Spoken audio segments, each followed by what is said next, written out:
Bem, galera, vamos aqui para nossa última atividade antes da prova do BASA, tá?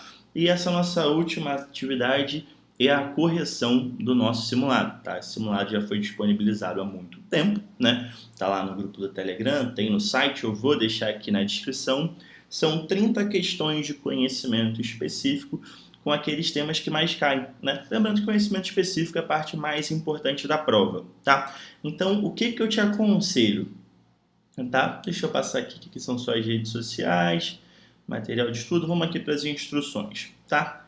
Separa um tempo para você fazer essas 30 questões de uma vez só, tá? Te aconselho ali em torno de 1h30, pelo menos, para você fazer, tá? Faça as 30 questões de uma vez só, tá? E depois você assiste a correção, tá? Tem o gabarito ao final, o gabarito está no final, mas essa correção ela vai servir também como uma espécie de revisão de todo o conteúdo, tá? Então, muito bacana, a gente vai passar um tempo também junto aqui.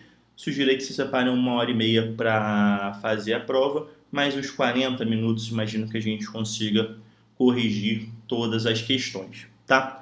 Aqui, até por ser um conteúdo pré-prova, tá, gente? Não tem como eu aprofundar todos os assuntos, tá? A gente vai pegar ali os pontos chaves das questões e se realmente você tiver dificuldade naquele tema específico, aí você pode assistir a aula completa, que a gente tem aula de todos os temas aqui no canal de forma gratuita. Você está com dúvida no tema, abre lá o canal, coloca lá em pesquisa, coloca o tema e assiste a aula completa. Beleza? Vamos começar aqui, tá? Com a nossa primeira questão, tá? Atualmente, deixa eu pegar aqui, marcar aqui a canetinha, vamos lá.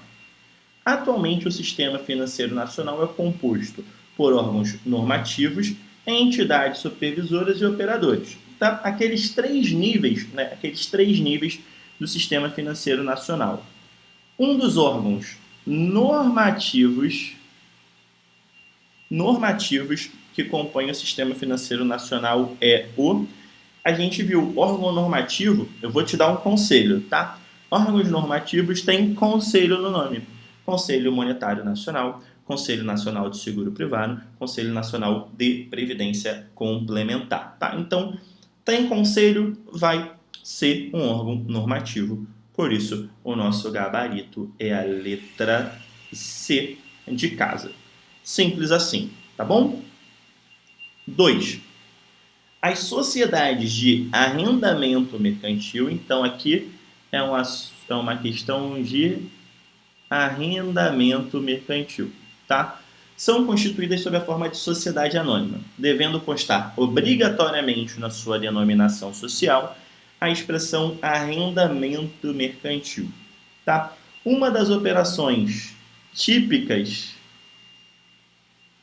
realizadas por essas sociedades é o leasing, tá? Sociedade de arrendamento mercantil faz leasing.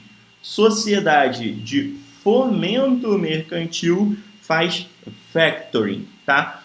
Arrendamento mercantil é leasing, aquela operação que parece um aluguel, lembra? Parece um aluguel, só que tem a questão de opção de compra no final, aquela operação bem específica que é uma operação feita apenas pelas sociedades de arrendamento mercantil.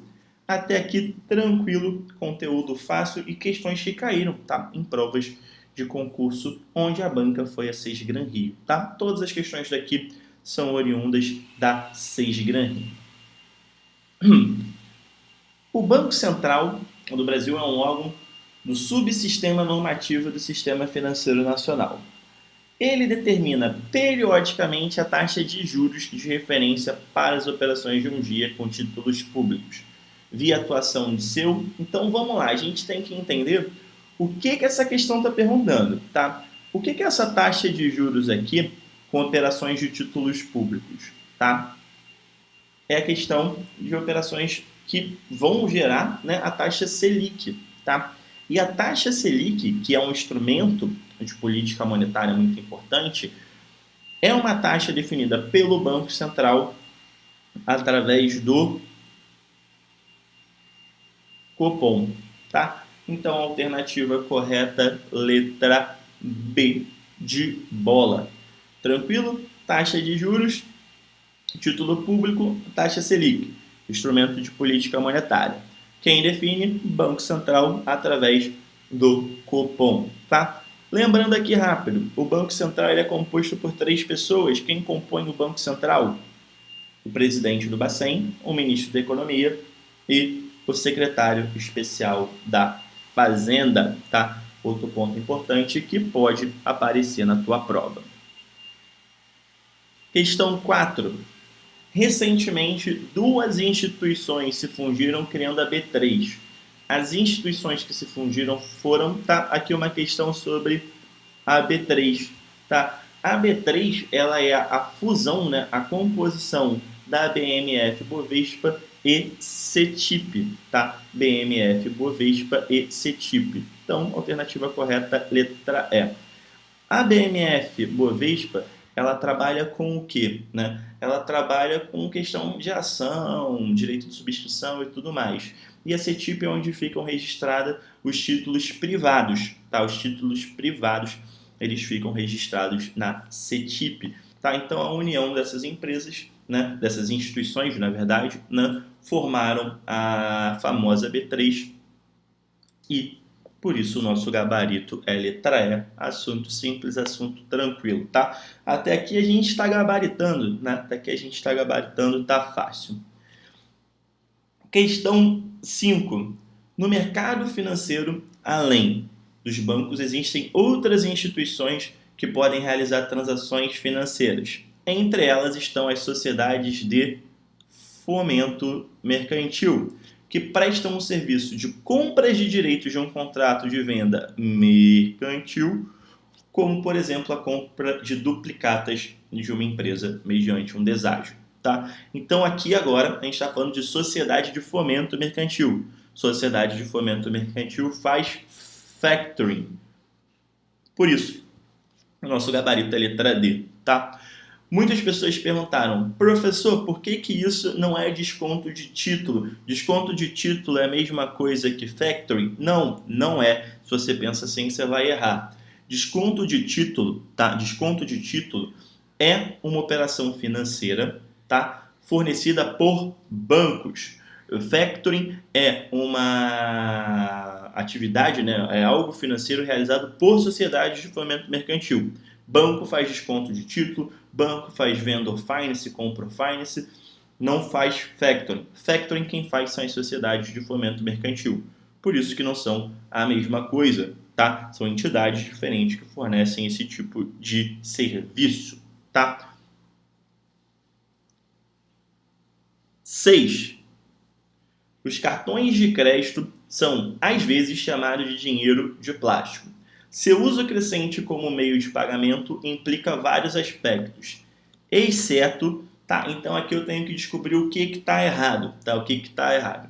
Então, letra A, ganho sobre a inflação para os possuidores de cartão, sendo os valores das compras pagos apenas no vencimento do cartão. Cara, se liga só. A gente está tendo agora um grande problema com gasolina, né? Com gasolina. A gasolina está aumentando de preço absurdamente, tá?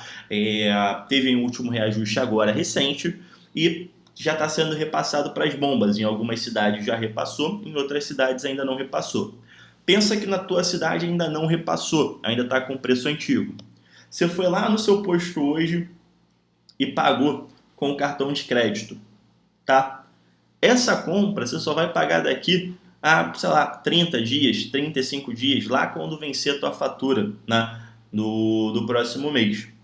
E até lá o preço da gasolina vai continuar subindo. Tendência é essa. Então perceba, você comprou a gasolina hoje e vai pagar no futuro. Você vai pagar, quando você for pagar o teu cartão, o preço de hoje na gasolina, não o preço futuro. Então você teve um ganho sobre a inflação. Porque você compra algo hoje e paga no futuro. O que esse bem variar até você pagar o cartão, isso não interfere para você. Porque para você o que vale é o valor da data da compra. Então, ganho sobre a inflação é um dos benefícios que quem usa o cartão de crédito tem, tá? Crédito automático até certo limite para os possuidores do cartão. Certo limite está certo, né? O limite do cartão ele tem uma trava. Você tem 5 mil de limite, 10 mil de limite, 15 mil de limite. E esse limite é automático, você pode utilizar ele.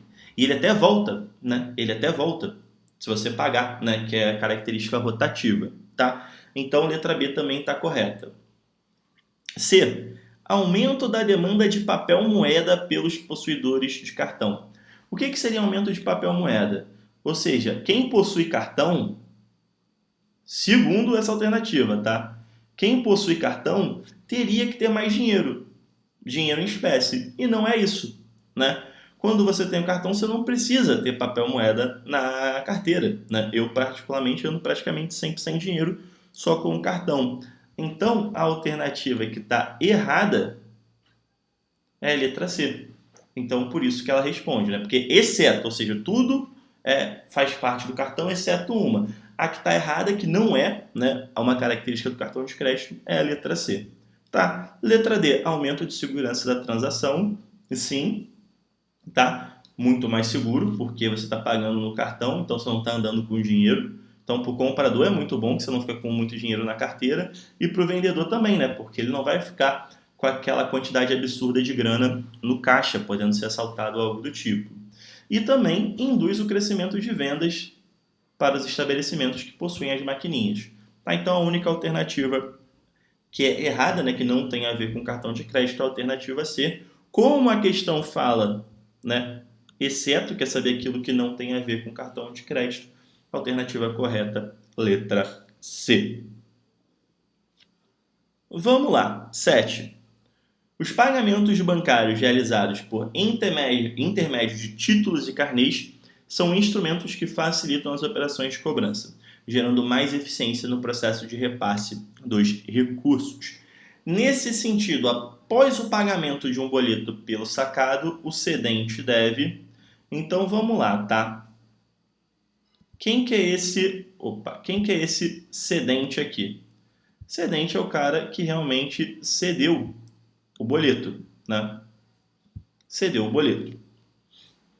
O sacado é quem vai fazer o pagamento, tá? Então, o que acontece quando você paga um boleto? O que o cedente tem que fazer, né? O cedente, ele simplesmente aguarda o crédito na conta corrente, né? Porque você pagou o boleto, daqui a 2, 3 dias, ou dependendo do convênio que ele tem com o banco dele, esse dinheiro vai cair para ele, né? Então, ele só precisa aguardar o crédito na conta corrente, tá? Ele não precisa pedir um DOC, ele não precisa pedir uma ordem, ele não precisa solicitar o crédito, nada disso, só aguardar, tá? Professor, o cara não pode pegar esse boleto, ele não pode pegar esse boleto e solicitar um crédito na instituição financeira? Até pode, né? Até pode, só que aqui está falando que é após o pagamento. Essa operação de solicitar crédito geralmente é em cima de um boleto que ainda não foi pago, que vai ser pago no futuro, que é a operação de desconto de título. Aqui ele está falando depois que o sacado, ou seja, depois que o devedor pagou o boleto. Depois que o devedor pagou o boleto, é só realmente esperar o crédito em conta corrente. Por isso, a alternativa correta é a letra B. Tranquilo? Tá? Essa daqui muita gente erra porque pensa em boleto, pensa em desconto de título, aí já foi em solicitar crédito. Não é solicitar crédito por isso, porque aqui já fala que foi pago, né? Aqui ele já fala após o pagamento, tá bom? Seguindo.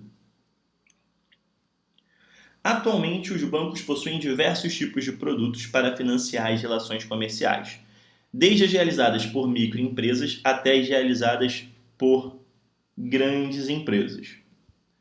Qual é o nome da operação realizada quando pequenas indústrias vendem para grandes lojas comerciais e estas procuram os bancos para dilatar o prazo de pagamento mediante a retenção de juros? Então aqui a gente está falando de grande loja, né? Sempre que a gente fala de grande loja, de grande estabelecimento, né, eles procuram os bancos, tá? Eles procuram os bancos para fazer o financiamento de uma compra ou de uma venda. E esse financiamento de compra ou venda é chamado de Comprar Finance ou Vendor Finance, né? Só que aí, beleza, a gente já sabe que ou vai ser Compro Finance ou Vendor Finance. Só que aí eu tenho que ver se a grande loja, e a gente sempre vai focar na grande loja, se a grande loja está comprando ou se a grande loja está vendendo. Se a grande loja está comprando, vai ser Compro Finance. Se a grande loja está vendendo, vai ser Vendor Finance. E aqui o examinador ele foi maldoso porque ele botou a palavra vende, né? E a palavra vende, ela remete ao Vendor Finance. Só que se liga, aqui ele fala quando pequenas indústrias vendem para grandes lojas. Então, se a pequena indústria está vendendo para a grande loja está comprando. E a nossa visão para vendor e para Compro Finance é sempre pela ótica da grande empresa. Então, nesse caso, a grande empresa não está vendendo. Quem está vendendo é a pequena. A grande empresa está comprando. Então, se a grande empresa está comprando, a gente está falando de uma operação de Compro Finance, tá? Compro e Vendor Finance é isso, financiamento de venda ou de compra de grandes empresas, tá? Se a grande empresa estiver vendendo, Vendor Finance. Se a grande empresa estiver comprando, Compro Finance. Viu? O nome ajuda. Muito fácil, muito simples. 9, tá? Existe uma modalidade de financiamento às exportações por meio da qual o agente financiador, após a avaliação e aprovação da operação, formaliza um contrato de financiamento com o importador com a interveniência do exportador. Essa modalidade de financiamento é denominada... Então aqui, galera, o que você tem que saber? Isso daqui é uma matéria difícil, tá? Porque isso daqui tem a ver com o repasse do BNDES para operações de financiamento à importação e exportação. Essa operação que o BNDES vai e faz o contrato com quem está importando, ou seja, para quem está comprando lá de fora, junto com o exportador,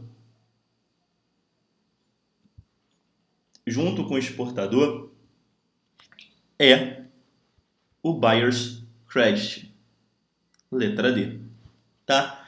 Essa é uma questão um pouco mais complicada de eu explicar aqui. Tem uma aula específica de repasse de recursos do BNDES para exportação, tá? E lá a gente fala do que é a CE, do que é a CC, do que é o Buyer's Credit e do que é o Supplier Credit.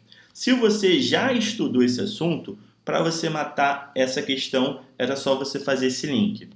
Importador, devedor, ou seja, é um contrato com o importador e o devedor, né? E além disso, vai ter o vínculo com o exportador. Então, como é um contrato que tem o exportador e tem o importador, é a característica mais marcante da operação Buyer Credit, tá? Se você não sabe o que é isso, meu querido, um dia antes para a prova, não olhe esse assunto, porque esse é um assunto muito denso, dá foco em outras questões e assuma que você vai errar esse assunto de forma bem sincera, tá? Mas para quem domina esse assunto, o BASA tem a prática de cobrar esse tema de repasse do BNDES, então você sai na frente de quem não domina o assunto, tá bom?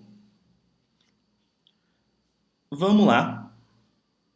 Questão sobre seguro, tá? O mercado de seguros é cada vez mais crescente no Brasil. As seguradoras oferecem uma gama diferenciada de produtos e subprodutos para atender essa grande demanda. Perceba que até aqui o examinador não falou nada, tá? Isso é uma técnica comum para te fazer perder tempo, tá? O seguro de acidentes pessoais, por exemplo, garante o pagamento de indenização em caso de... Então aqui ele fala, né, que é um seguro de acidente pessoal, tá? Acidente pessoal. Letra A. Colisão do automóvel do segurado com veículos. Colisão de automóvel, né? Colisão de automóvel, e aqui ele não fala, né, que o cara se machucou, ele fala que o carro bateu em outro, simples assim, tá? Então a gente não pode presumir nada, tá? Então simplesmente o que a gente tem é que o carro bateu. Questão de carro bater, quem trata disso é seguro de automóvel, tá? Não de acidente pessoal. Perda total do veículo sem danos ao segurado. Aqui ele fala, né? Sem danos ao segurado. Então, teve perda total, o carro foi para o espaço, mas o cara não sofreu nada. Então, sem danos ao segurado. Então, sem danos ao segurado significa que o segurado não sofreu um acidente pessoal. Então, isso daqui também quem cobriria seria um seguro automóvel, não um seguro de acidente pessoal. Tá? Paralisação das atividades laborais do segurado durante o período de uma eventual internação hospitalar causada por doença crônica. Tá? Doença crônica, né, como diabetes, por exemplo, né, coisas do tipo, não são acidentes. A doença é crônica, você sempre vai ter essa doença. Então também não vai estar respaldado por um seguro meramente de acidente pessoal. Tá? D. Invalidez permanente, total, parcial por acidente. Ou indenização ao beneficiário em caso de falecimento. Esse é o conceito de seguro de acidente pessoal. Se eu morrer, quem eu coloquei lá como beneficiário recebe. Se eu ficar inválido, desde que seja por um acidente, eu recebo o dinheiro. Então, a alternativa correta, letra D, tá? E a alternativa E fala incêndio, enchente ou qualquer outro fenômeno que danifique a residência. Residência, a gente está falando de seguro residencial, tá? Não seguro de acidente pessoal. Por isso, a alternativa correta, letra D. Muito importante você entender o que cada seguro contempla, tá? Seguindo. Os planos de previdência PGBL e VGBL são produtos de previdência complementar que visam a acumulação de recursos e a transformação de tais recursos como uma renda futura. Na modalidade PGBL, um imposto incide sobre, tá? O PGBL é aquele que tem abatimento fiscal, lembra? Aquele que se aplica no PGBL para ter um desconto do imposto de renda. E o que acontece? Quando você resgata o PGBL, você vai pagar um imposto em cima de tudo que você resgatou, tanto do capital quanto do rendimento, tá? Então, por isso, a alternativa correta é letra C. PGBL e VGBL é um assunto que sempre cai em prova, e é muito complexo. A gente tem uma aula completa aqui no canal. Quem domina sai na frente. Se você não domina esse assunto, não te recomendo estudar agora, porque você não tem tempo para isso. Existem questões mais fáceis que você pode dominar. De toda forma, para uma preparação futura, até porque a gente tem outros concursos de banco para frente, é um assunto que eu sugiro que você estude depois se você não domina, porque é um assunto sempre presente em concurso bancário. Tá bom?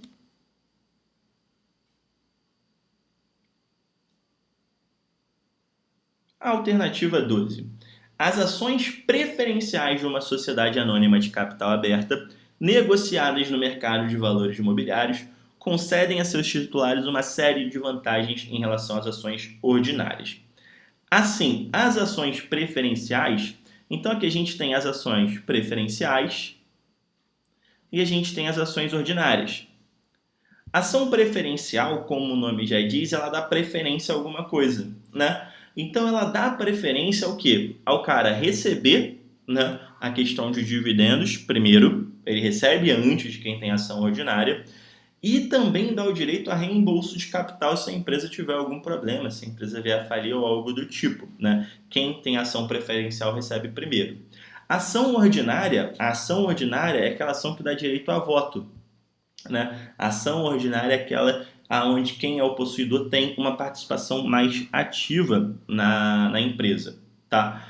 E, né, aqui fala, dão direito a receber dividendos pelo menos 20% maiores do que as ordinárias? Não, tá? É de receber primeiro, receber antes, tá? Não em questão de volume ou de ter uma garantia de você ter uma diferença tão grande a mais. Não é isso, tá? As ações preferenciais, dentro das alternativas aqui, elas dão prioridade no reembolso do capital com ou sem prêmio, tá? Com ou sem prêmio. Que isso? Com bonificação ou sem bonificação, tá? Vai receber, se a empresa falir, vai ter o capital reembolsado antes de quem tem ação ordinária, tá? Então, muito cuidado com o direito a voto e muito cuidado com isso daqui porque isso aqui não é uma característica, tá?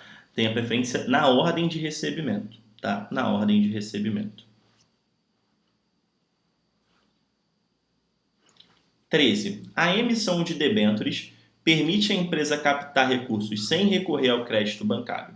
As debêntures, então aqui ele afirma, tá? Que as debêntures, elas permitem à empresa captar recurso sem recorrer a crédito bancário, tá? Crédito bancário é o quê, gente? Crédito bancário é um empréstimo, né? E a gente viu exatamente isso, que as debêntures é uma forma da empresa pegar empréstimo no mercado com investidores, para não ter que pagar grandes juros, né? Então vamos lá, são títulos de dívida com prazo de vencimento até 90 dias? Não, né? Não. Qual papel que poderia ter um vencimento curtinho desse? Um commercial paper, uma nota promissória. Debênture tem que ter pelo menos um ano, porque ela é um título de longo prazo. Lembra disso? Então não, né? As debêntures são emitidas exclusivamente por empresa de capital aberto? Também não, né? A gente viu que debênture tem que ser emitida por empresa que seja uma sociedade anônima, tá? Seja ela de capital aberto ou capital fechado, desde que não seja instituição financeira, né? Então, instituição financeira, banco, tudo mais, não pode emitir debênture. Se for uma SA, não tem problema ter capital aberto ou capital fechado, tá? Então, não é a letra B.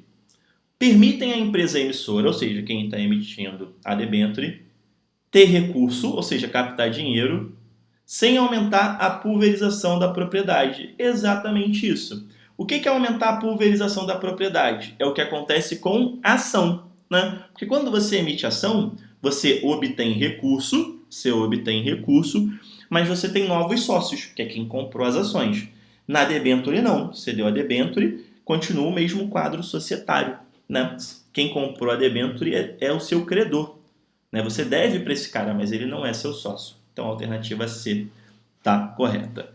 Permitem sempre a opção de serem resgatadas em ações da própria empresa? Não. Tem até essa opção que são as debêntures conversíveis, né? Que se a empresa não pagar, pode converter em ação no futuro. Mas não é sempre. É só se tiver estabelecido na emissão da debênture, tá? São títulos de dívida do emissor sem garantias. Pode ter debênture sem garantia? Pode, né? Mas também pode ter debênture com garantia. Então não posso afirmar que são títulos de dívida do emissor sem garantias. Se tivesse, são títulos de dívida do emissor que podem não possuir garantias. Aí, ok. Mas aqui fala que são títulos de dívida sem garantias, não, porque existem debêntures que possuem garantia na sua emissão. Por conta disso, a alternativa correta, letra C de casa. Tá? Vamos lá. Tá? Vamos lá, 14. No mercado de debêntures, underwriting é ou são, né? O que é isso daqui, gente? Isso daqui é uma palavra em inglês bonitinha para falar que é a subscrição, né? A subscrição, tá? A subscrição é quando a empresa ela vai lançar ações ou vai lançar debêntures, enfim, vai lançar algum valor mobiliário no mercado, tá? E o que é a grande característica de subscrição? A subscrição, ela é aquela distribuição primária. Por que é distribuição primária, a subscrição? Porque você está comprando o papel direto da empresa, né? Lembra, eu posso comprar esse papel da empresa e revender no mercado secundário, que aí é onde um investidor vende para o outro. Mas quando eu compro direto da empresa, seja uma debênture, seja uma ação, né? Enfim, qualquer valor mobiliário, quando eu compro direto da empresa, eu estou comprando na distribuição primária, tá? O que acontece, né? O restante que está aqui, né, não tem nada a ver com subscrição, tá? Não tem nada a ver com subscrição, tá? Algumas têm a ver com questão de rating, algumas com questão de compliance. A única alternativa aqui que versa realmente sobre subscrição é a letra D, tá? Então lembra disso. Underwriting está falando sobre subscrição e subscrição é a oferta primária de qualquer valor mobiliário. Então, no mercado de debênture não vai ser diferente, tá? 15. Reguladas pelo Banco Central, as instituições financeiras autorizadas a operar todas as operações do mercado de câmbio são, tá? E aí o que acontece, tá, gente? Tem várias instituições financeiras que podem realizar algumas operações no mercado de câmbio, tá? Aqui ele está falando de todas as operações do mercado de câmbio. E quem pode realizar todas as operações no mercado de câmbio são os bancos múltiplos, tá? São os bancos múltiplos, tá? Existe também a questão de caixa econômica, né? Mas dentro aqui das alternativas que foram apresentadas seriam os bancos múltiplos, né? E banco múltiplo é bom a gente saber por quê. O banco múltiplo ou ele vai ser um banco comercial, ou ele vai ser um banco de investimento, ou ele vai ser os dois, né? Então por isso que ele pode fazer todas as operações de câmbio. Isso daqui é questão legal, tá? Questão de taxa de câmbio é muito importante que vocês dominem. É um assunto um pouquinho maior, mas diferente de PGBL e diferente lá da parte de repasse do BNDES, que eu falei que o assunto é mais denso, eu recomendo que vocês estudem esse tema, tá? Se você não domina, que você estude, a gente tem aula aqui no canal completa sobre isso, tá? Você vai investir uns 30, 40 minutinhos, mas vai te dar aí uma certeza de acertar pelo menos umas 2, 3 questões na prova, tá? Questão 16. Uma desvalorização cambial da moeda brasileira frente ao dólar implica em que? Tá? Implica em que? Então, o real ele tá mais barato para quem tá lá fora, né? Não é isso? Não é para quem tá aqui dentro. Pensa quem tá lá fora, pro americano. Se o real se desvalorizou é porque o dólar valorizou. Então, o americano tá com o quê? Com mais grana para comprar no Brasil, tá? Então, toda vez que o dólar dispara, toda vez que o dólar sobe, isso daqui é uma relação que sempre acontece, quando o dólar sobe, ele puxa o quê? Ele puxa as exportações, tá? Ele puxa as exportações. Por quê? É mais barato agora para o americano comprar no Brasil, tá? Então, todo aumento do dólar ou toda desvalorização do real, né, que é a mesma coisa, vai gerar um estímulo positivo às exportações brasileiras, tá? Então, quem se beneficia de dólar alto é a empresa exportadora. Por isso, a alternativa é letra D, tá? Letra A, diminuição do número de reais para comprar um dólar. Não, se o dólar está mais valorizado, eu vou precisar de mais real para comprar dólar, né? Diminuição de estoque de dólar do Banco Central. Não, né? Por quê? O que acontece? Veja comigo. Se eu estou exportando mais, se eu estou vendendo mais, né, do que comprando, vai entrar mais dólar no Brasil. Se entrar mais dólar no Brasil, a tendência é que o estoque de dólar aumente, tá? Diminuição do preço em reais em um produto importado dos Estados Unidos. Não, né? Se o dólar está mais caro, se eu for importar alguma coisa, essa coisa vai estar mais cara, né? E aumento das cotações das empresas importadoras na Bolsa de Valores. Não, porque a empresa importadora está tendo um custo maior agora. Se fosse aumento das cotações das ações das empresas exportadoras, aí faria sentido, tá? Então, a única alternativa aqui que destoa, né? Que destoa é a letra D, por isso ela está correta. Mas, professor, se vai entrar mais dólar no Brasil, o real não vai se valorizar? E aí vai mudar isso? Vai, porque é um ciclo. Só que você tem que pensar o que vai acontecer nesse exato momento. Então, nesse momento de desvalorização cambial, o que acontece é isso, tá? Sempre pensa no momento, não pensa no futuro. Toda a questão de câmbio, né? Quando perguntar implica, é o que vai acontecer naquele momento, tá? 17. Essa daqui é uma alternativa que muita gente teve dúvida, tá? Teve dúvida. E é uma questão bem simples, tá? Ela só tem um pulo do gato. Um pulo do gato. Com a pandemia, observou-se a intensa volatilidade das taxas de câmbios cotadas nos mercados de câmbio à vista no Brasil. Ok. Segundo dados do Banco Central do Brasil, a taxa de câmbio média negociada nos mercados à vista foi de 5,46 em agosto de 2020, comparativamente à taxa média de 5,28 observada em julho desse ano.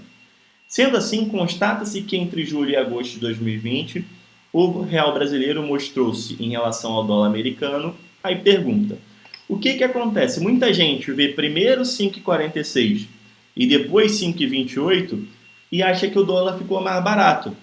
Mas aqui não é isso. Primeiro foi 5,28, porque 5,28 foi em julho. Em agosto foi 5,46. Então, de julho para agosto, né, passou a se precisar ter mais real para comprar um dólar. Então, o examinador ele inverteu agosto e julho para te confundir. Então, qual é a posição correta? Julho estava 5,28, em agosto estava 5,46. Tá? Então, aqui, vamos lá. O que tem aqui de pergunta? Ele, de alternativa, fala apreciação, depreciação e sempre com esse 3,41. Se tudo está 3,41, tu nem precisa fazer conta, tá, meu querido? Tu nem precisa fazer conta. O que você precisa saber? Primeiro, se teve apreciação, depreciação ou se ficou a mesma coisa, tá? Era 5,28. Eu precisava de R$ 5,28 para comprar um dólar. No mês seguinte, eu preciso de 5,46. Se eu preciso de mais real para comprar dólar, significa que o real ele se depreciou, né? O dólar se valorizou, porque agora o dólar está mais caro, então o real ele depreciou. Então eu já sei que vai ser a alternativa C ou a alternativa D, que vai ser depreciação em torno de 3,41%. Só que aí vem a pergunta, em termo nominal ou termo real? Se você estudou comigo, você já sabe que termo real é a variação cambial mais a inflação dos países, né? Mais o desconto da inflação dos países. E essa questão ela não fala de inflação. Se ela não fala de inflação, então só pode ser em termo nominal. Por isso, o gabarito é letra C de casa. Beleza? Seguindo, 18. A modalidade do mercado de derivativo, na qual, por meio de um contrato, as partes envolvidas trocam um índice de rentabilidade. Qual é a operação do mercado de derivativo que faz troca? Aí é só você lembrar, tá? Se tiver criança, tira da sala. Quando você quer trocar, né, de esposa, o que você vai? Você vai numa casa de swing, né? E swing lembra swap, né? Swing, swap. Então, troca é swap. Toda operação de troca no mercado de derivativo é uma questão de swap. Lembra da casa de swing? Você nunca mais vai esquecer que quando se fala de troca, se fala de swap. Beleza? Tranquilo, tá? Mercado de derivativo, ele é muito complexo, tá, gente? Ele é muito complexo, tá? A questão aqui foi simples, que é swap. Swap está vinculado à troca, tá? É muito importante que vocês entendam o conceito, tá? Então depois assista a aula de derivativos se você não domina. Você tem que ter muito bem o conceito de opção, o conceito de swap, o conceito de futuro, o conceito de termo, tá? A opção flexível nem tanto, isso daí não costuma cair em prova.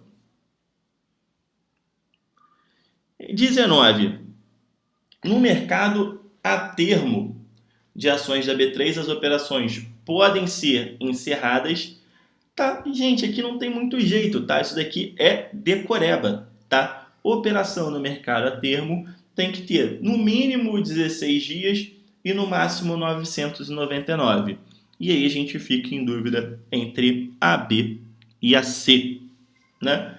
Mas a gente sabe, quem estudou sabe que a gente está falando de dia corrido, tá? Por isso, a alternativa correta é letra C. Questãozinha fácil aí de prazo, tá?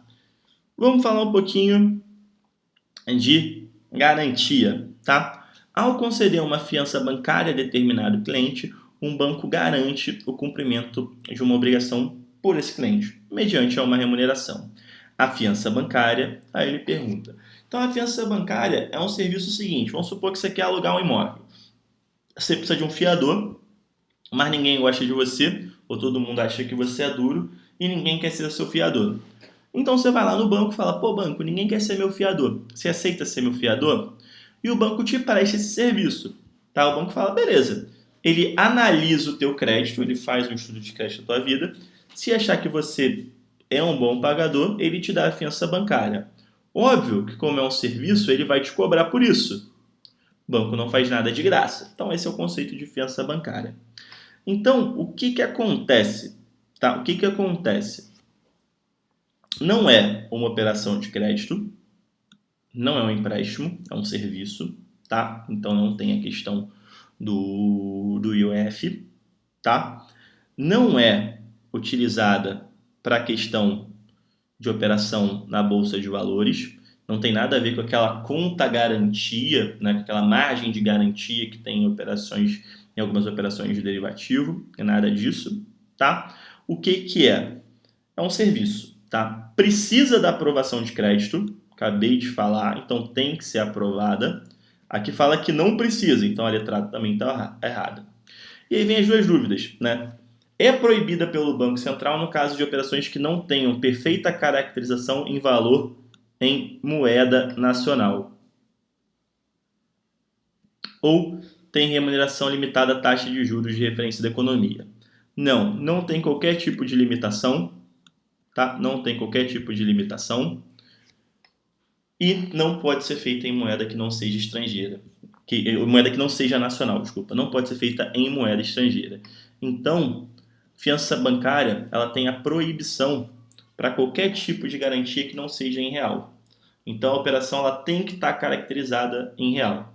Então, a letra B está correta. É proibida, né, as operações que não tenham a caracterização em moeda nacional. Por isso, que é a letra B. Tá? Uma questão complexa de fiança bancária. Tá? Geralmente, fiança bancária só cai a parte do conceito, que é isso que a gente viu. O banco ele vai servir como teu fiador através de um serviço e vai cobrar uma remuneração.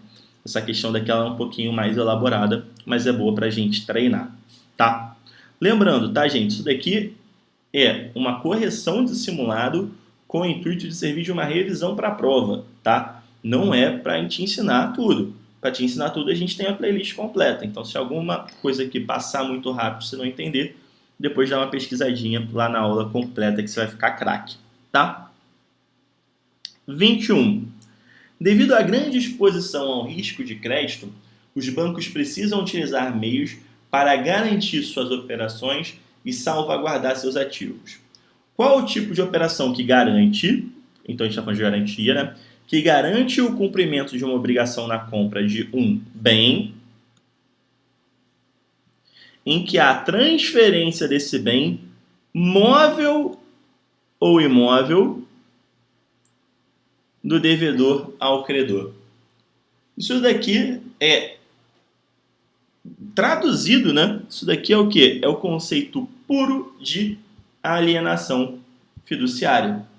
A alienação fiduciária é o famoso financiamento de veículo, financiamento de um bem móvel, tá? Não tem relação com fiança bancária, que a gente já viu, não tem a ver com aval, né? Aval é em título de crédito, tá? Não tem a ver com penhor, tá? Principalmente com penhor mercantil, né? Que a gente também estudou, e não tem relação direta com hipoteca também, tá? Não tem nada a ver com hipoteca.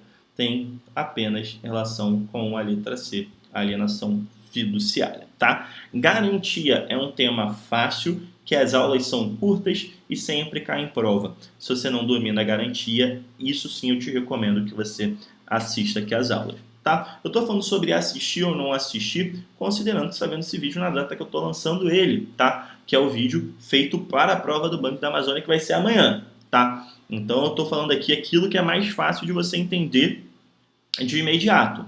Se você está usando esse vídeo para preparação para um outro concurso, aí assiste todas as aulas, né, meu parceiro? Tá? Aqui, pensando no pré-prova, esse é um assunto que vale a pena estudar ainda hoje, porque é de fácil entendimento e sempre cai. Tá? Questãozinha simples aqui, nessa aqui não tem muito o que falar, FGC, né? O FGC, qual que é o limite, né, do FGC? O limite do FGC, 250 mil, né? Alternativa letra E, não tem muito que a gente falar. O que você também tem que saber do FGC? a questão dos produtos que são cobertos pelo FGC, né? Depósito à vista, depósito em CDB, depósito em poupança, depósito em LCA, depósito em LCI, tudo isso tem garantia do FGC, né? E saber que fundo de investimento, ação, essas coisas todas não tem a garantia do FGC. Importante você também saber isso, tá? 23, tá? Lei de lavagem de dinheiro, tá? Lei não tem jeito, tá? Lei você tem que ler, tá? E dentro, né, da questão da lei de lavagem de dinheiro, o que está correto aqui é a letra B, tá? Identificar os clientes e manter seus cadastros atualizados nos termos de instruções emanadas pelas autoridades, tá? O que acontece? Instalar equipamentos de detectação de metal. Cara, isso acontece na maioria dos bancos, mas tem a ver com questão de segurança, não tem nada a ver com lavagem de dinheiro, tá? Verificar se os clientes são pessoas politicamente expostas. O banco tem que fazer isso, mas não tem que impedir qualquer transação. Existem transações que são feitas com pessoas politicamente expostas, tá? Comunicar previamente aos clientes suspeitos. Não, você não vai comunicar ao cliente, né? Se tem alguma coisa suspeita, você vai comunicar aos órgãos competentes, tá? E não faz a questão do envio para a polícia, né? O envio dessas informações vai para o sistema do COAF, tá? Então, a única alternativa correta é a letra B. Seguindo, 24, tá? O senhor X é gerente de uma agência bancária e ele recebe o cliente W. É um grande empresário do ramo de construção civil com inúmeras aplicações financeiras na agência. Com o passar do tempo, gerente e cliente tornam-se amigos e confidentes. Em determinado dia, o empresário lhe confidencia ter recebido uma proposta de um conhecido para legalizar valores que ele recebia sem declarar à Receita Federal e que advinham de atividades não autorizadas pela lei. Diante desse fato, o gerente adverte seu cliente de que, caso acolhesse essa proposta, estaria realizando, em termos de lavagem de dinheiro, o que se caracteriza... Vamos lá, tá? O que acontece? Qual é a diferença de lavagem de dinheiro e sonegação fiscal? Aqui, nesse caso, o cara quer fazer as duas coisas, que ele não quer declarar a receita, né? Ele não quer declarar a receita, então ele quer sonegar, mas ele também fez atividades não autorizadas pela lei. O que não é autorizado pela lei é crime. Então, lavagem de dinheiro é dinheiro de origem suja, dinheiro de crime, tá? E sonegação fiscal é não declarar receita, é não querer pagar imposto, tá? Nesse caso, a gente tem as duas figuras, tanto lavagem de dinheiro quanto também sonegação fiscal, tá? Isso só para a gente lembrar da diferença de lavagem de dinheiro e sonegação fiscal. E quais são as etapas da lavagem de dinheiro? É o famoso COI, né? COI, colocação, ocultação e integração. Colocação é aquele primeiro estágio, onde você oculta, né? Onde você oculta os valores. Onde você coloca os valores na economia, tá? Depois vem a ocultação. A ocultação, ela é caracterizada por quê? Por maquiar a origem do valor, né? Então você faz diversas transações para afastar o dinheiro da sua origem e assim ocultar a origem do dinheiro. E por fim tem a integração, que é quando o dinheiro volta para a economia com aparência lícita, tá? Essa questão daqui ela é muito polêmica, porque ela fala que recebeu uma proposta para legalizar valores. Então, quando coloca, né, legalizar valores, muitas pessoas ela vem aqui na parte da integração, tá? Muitas pessoas vêm aqui na parte da integração. Só que o que acontece? Esse movimento, perceba que o dinheiro não era do cliente W, né? Ele não era do cliente W. Foi um cara, um conhecido, que pediu para passar dinheiro para a empresa dele para legalizar. Ou seja, esse dinheiro ele ia passar pela empresa do Sr. W e, obviamente, depois voltaria para o conhecido dele, né? Ou para alguma empresa do conhecido dele. Então, esse dinheiro ainda não foi integrado, esse dinheiro ainda não voltou para a mão do cara que está fazendo a lavagem de dinheiro. O Sr. W, o que o Sr. W ia ser? O Sr. W ia ser um mero laranja da operação. Então essa parte de utilização de laranja é para fazer o quê? É para distanciar o dinheiro da sua origem, é para ocultar a origem do dinheiro. Por isso que a alternativa correta é a letra A e não a letra D, tá? Muita gente pegou essa questão de legalizar e por conta dessa questão de legalizar achou que era integração.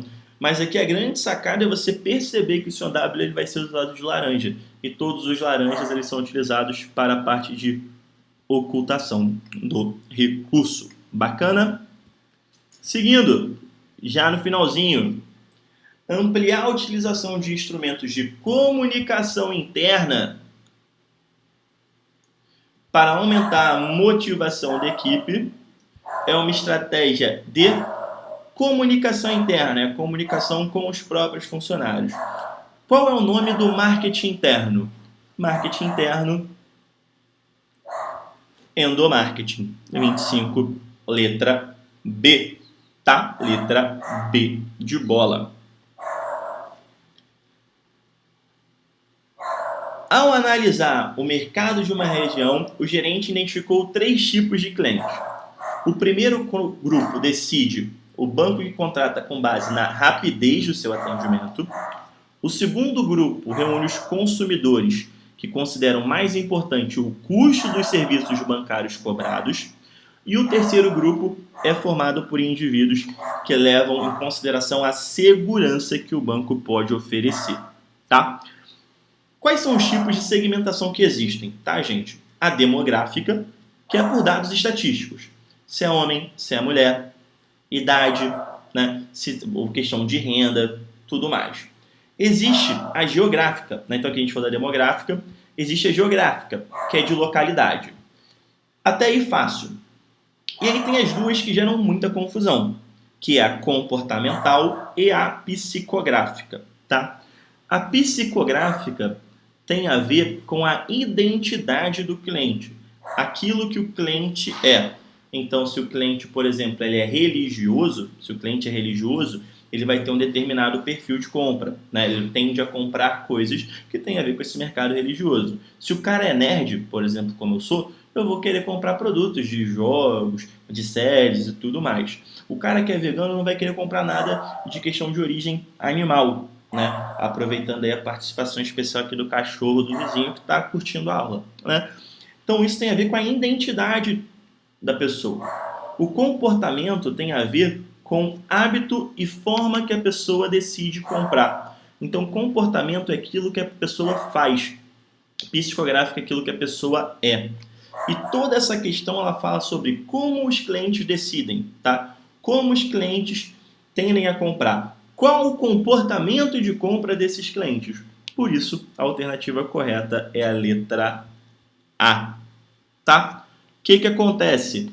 Psicográfica tem a ver com estereótipo, tá? É muito comum essa confusão entre comportamento e questões psicográficas, tá? Comportamento, hábitos de consumo, formas de se consumir.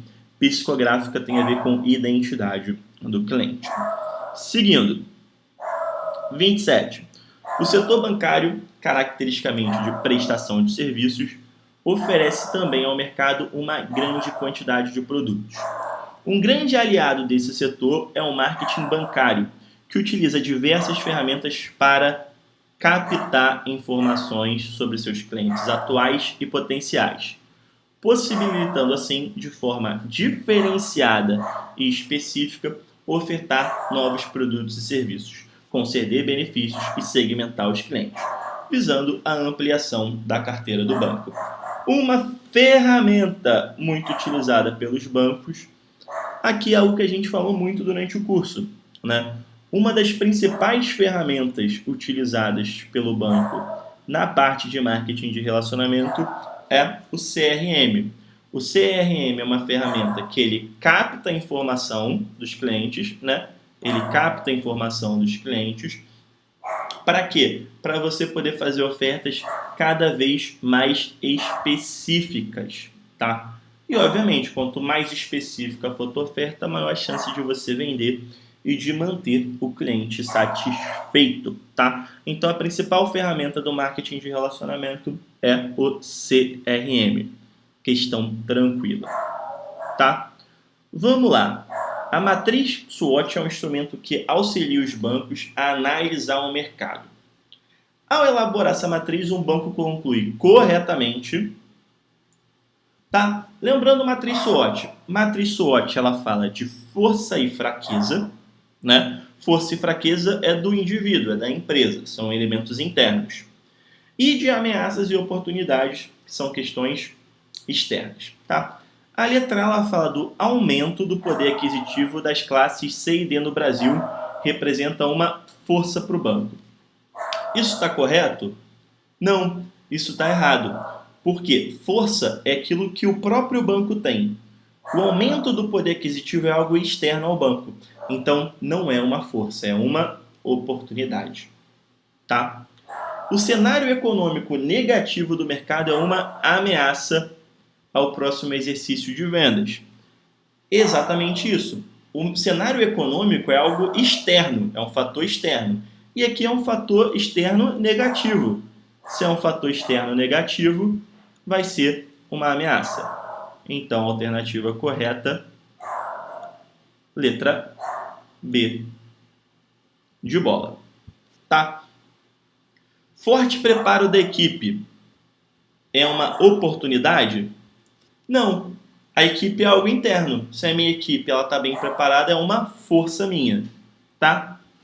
Protecionismo externo para produtos brasileiros se configura como uma fraqueza? Não, protecionismo externo é algo externo. O próprio nome já diz. Se é algo externo, não pode ser uma fraqueza, vai ser uma ameaça. A saída de um banco concorrente é uma força para que a equipe melhore seus resultados? Não. Banco concorrente é um fator externo, então vai ser uma oportunidade, tá? Matriz SWOT você sempre tem que dividir isso. Força e fraqueza, questões internas, oportunidades e ameaças, questões externas.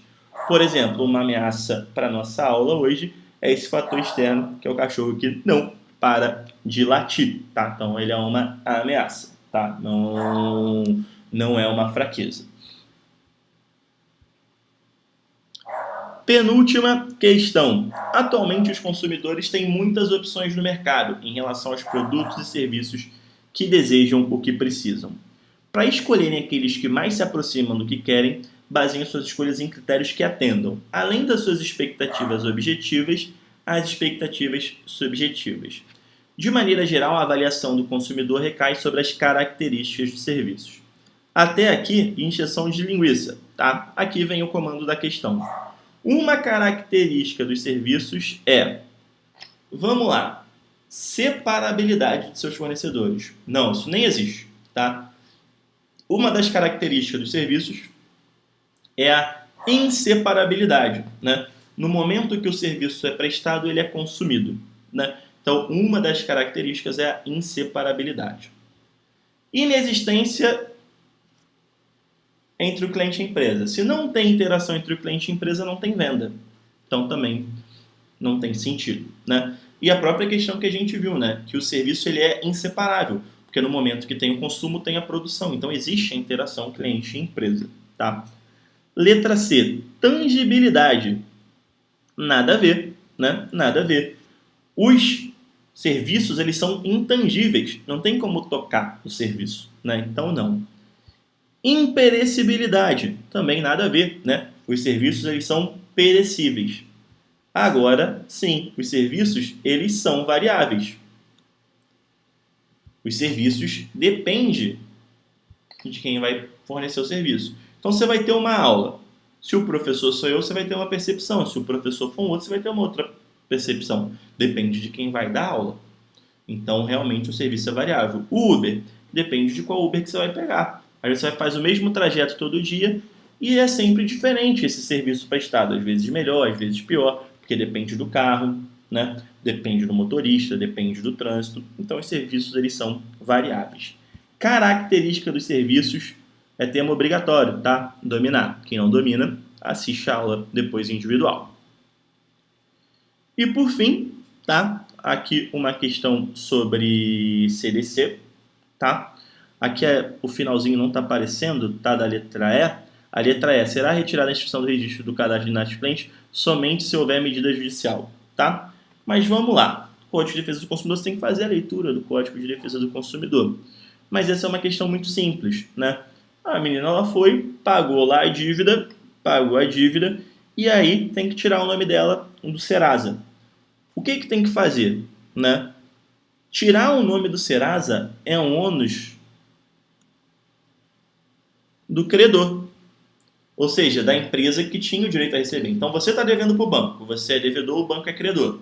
Você pagou a sua dívida para o banco, então é ônus do banco, que é o credor, após constatar que você pagou, retirar o nome do devedor do cadastro de inadimplência. Bacana? Então, a alternativa correta, letra B de bola. E aqui a gente encerra o nosso conteúdo. Aqui o gabarito completo, depois se você quiser tirar um print, tá? E aqui um QR Codezinho que você pode depois acessar e dar a tua opinião sobre esse simulado, se esse simulado te ajudou ou não, tá? Isso daqui é o que eu imagino que vai ser da prova de vocês, tá? Então, é um simulado para você se preparar e para funcionar como revisão, tá? Para funcionar como um pré-prova. Não tem muito tempo para estudar, então preste atenção no que eu falei ali que é mais rápido, tá? Domínio de característica de serviço é muito importante, domínio do sistema financeiro fácil é importante, garantia é muito importante, tá? E essa aula é para ser uma base. A gente tem aqui o curso completo no canal para carreira bancária. Se você está vendo esse vídeo para estudo de outros concursos, depois olha lá a playlist que está bem completinho. Como é o nosso último contato antes da prova, desejo para vocês uma ótima prova. Lembre-se que isso é uma oportunidade na vida de vocês. Isso não vai definir a vida de vocês, tá? Então tira um pouco o peso dessa prova. Quem aqui é aluno do canal está muito bem preparado, tá? Tá muito bem preparado. A gente já teve diversas aprovações no concurso do Banco do Brasil, diversas aprovações no concurso da Caixa Econômica e não vai ser diferente, no concurso do Banco da Amazônia. Agradeço demais a vocês pela participação, né, por ficar esse tempo todo me ouvindo, tá? E fico aqui no aguardo, na torcida e no aguardo da aprovação de todos vocês. Forte abraço, bons estudos e até, né, o nosso próximo projeto, tá? Que eu espero aí que a grande maioria já esteja fazendo de certificação, que já esteja no banco e venha estudar comigo com as certificações. E para os que não conseguirem passar nesse concurso, eu vou continuar aqui para auxiliar vocês na preparação do próximo.